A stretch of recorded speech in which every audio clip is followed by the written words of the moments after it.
Oh, oh, heart-wrenching, isn't it? My goodness. It's so sad. Hey everyone, I'm back. I am going to do the second part of my trilogy of reactions to the Pain Remains Trilogy by Lorna Shore. You can already find part one on my channel. If you haven't seen that yet, watch that one first. You can also find the whole reaction as one sweet package on my Patreon.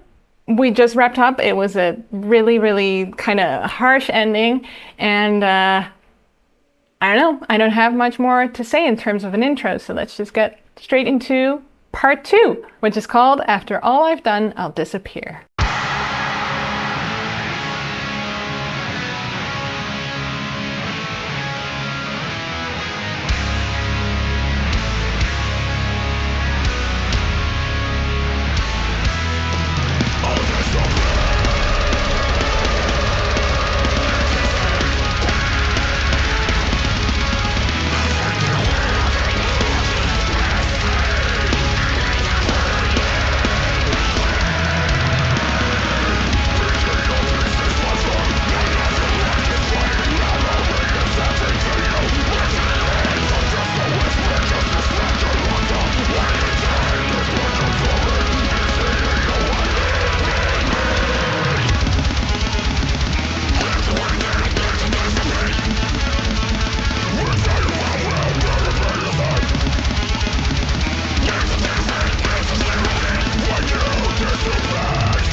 So we open on the band, and what I really like here is that we have a sort of different style to what's happening with the band. So instead of purple, we're kind of in a blue yellow space where we have blue on the left and yellow on the right, and we're kind of, the lights are flashing.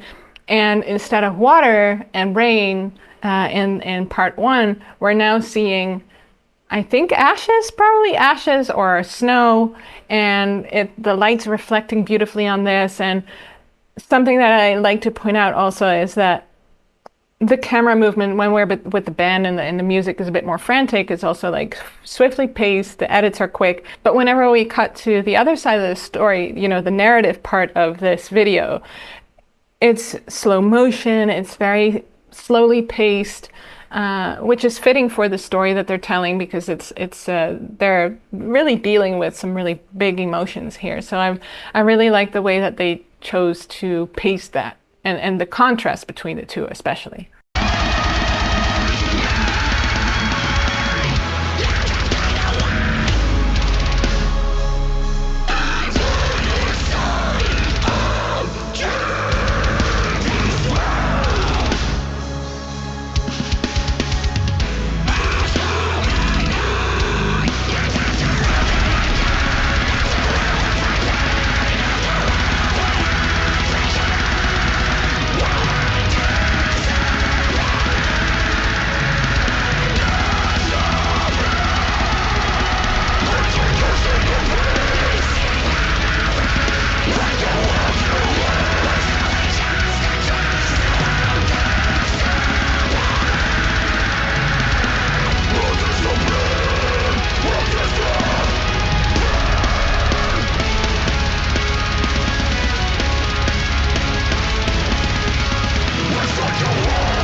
Whew, had to pause it there because I mean, the narrative is progressing quite slowly relatively, but I did want to point out some really lovely choices that the filmmakers made here.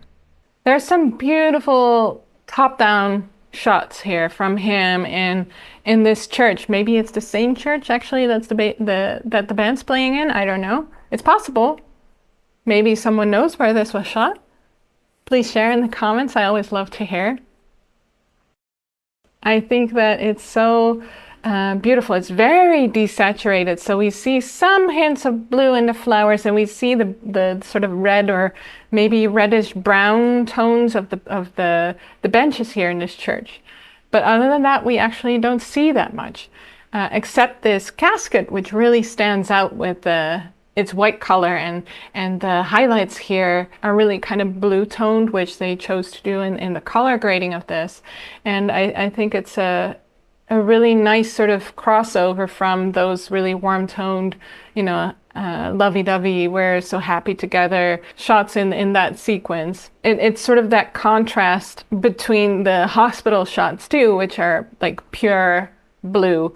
And so we're also starting to see a little bit of like what they call a Dutch angle, is when the horizon isn't horizontal anymore, but it's rather like off kilter, and the angles are starting to become a little bit all over the place. Like this one, it's not straight down, it's like from an angle, and obviously like the horizon is also not straight, and usually they do that in within cinematic language, is to kind of indicate that someone is going through something emotionally and is like having a hard time because, you know, things feel off. And so we're probably going to see an intensification of that as well, I think. We have beautiful close-ups here of his hand, as well as this shot I thought was really beautiful. I really, really like this contrast between the pale highlights here, the sort of bluish, kind of almost, yeah, green, blue, sort of teal highlights with the red backgrounds. And I feel like red is usually that color of aggression. And after this, we also see him like kick his chair away when he's in the hospital room. So I'm guessing that, you know, the red here is also really there to signify his anger.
I love that sequence there. That was very pretty. So when he's at the casket, this is a stunning shot. He's here, he's looking at the casket, he steps away, and then we cut to like the back of him as well.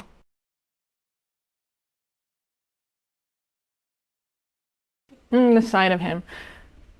It's a really beautiful sequence. It's all in slow motion again. It's like it's very fluid, but we can clearly see that he is moving towards something, and it's building up not just in the music but also in these visuals, and it's they're really very, very nice shots.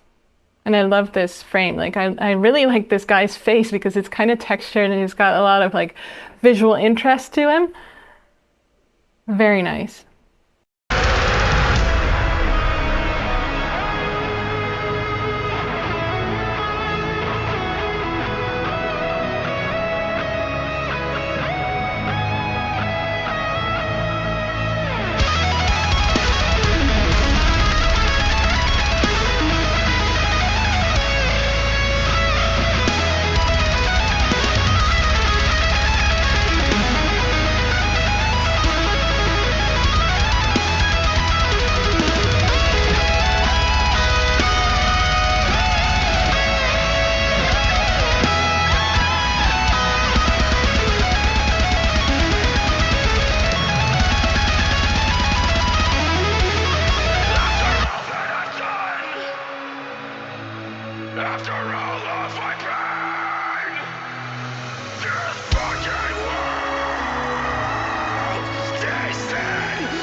Oh boy.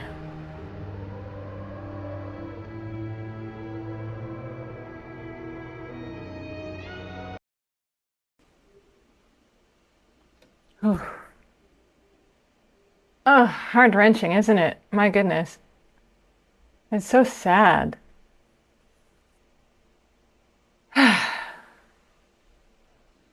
This last sequence of him in the church and the editing back and forth to her in the hospital, and it's really driving home his loss and his grief.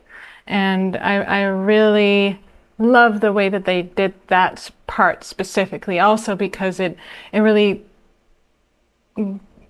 drives home those different sequences, because we really have the blues here, and then the church has its own color theme, and then the all of that, you know, it's very consistent, and the warmth of, you know, the house with the same sort of, again, like this really wide angle. It's very pretty. But then, you know, him making that choice of committing suicide, essentially, it's just it's so dark, but also sort of oddly relatable, I guess. I don't know. Yeah. Well, that says a lot about me, I guess.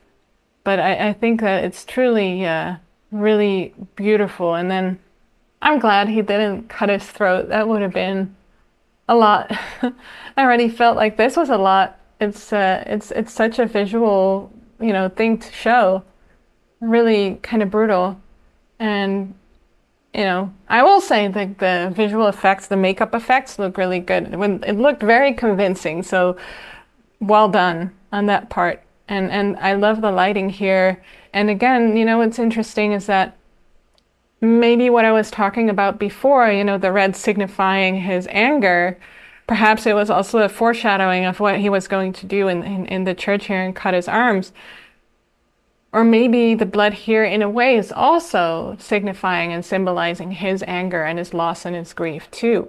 And then I thought this was also a beautiful close-up. Such a narrow depth of field where, you know, the only thing that's sharp here is really this really narrow line of where the blood drips and hits the floor. It's a really beautiful shot, and you have sort of the pale light and the yellow warm light here, and it's just very, very pretty. Very, very nicely done. This was part 2 of 3. I'm going to post the full thing on Patreon, so that's already available there. So if you want to look at the full thing just in one go, you can go to my Patreon and watch it all there. If you enjoy my videos, please give me a subscribe. There's a lot more for you to discover in terms of like music videos and cinema and filmmaking on my channel. They are the 2 things I love most in the world. Either way, the next part, the 3rd and final part of the Pain Remains trilogy, is coming in a couple days here on the YouTube channel, and I hope you will join me for that one. Peace.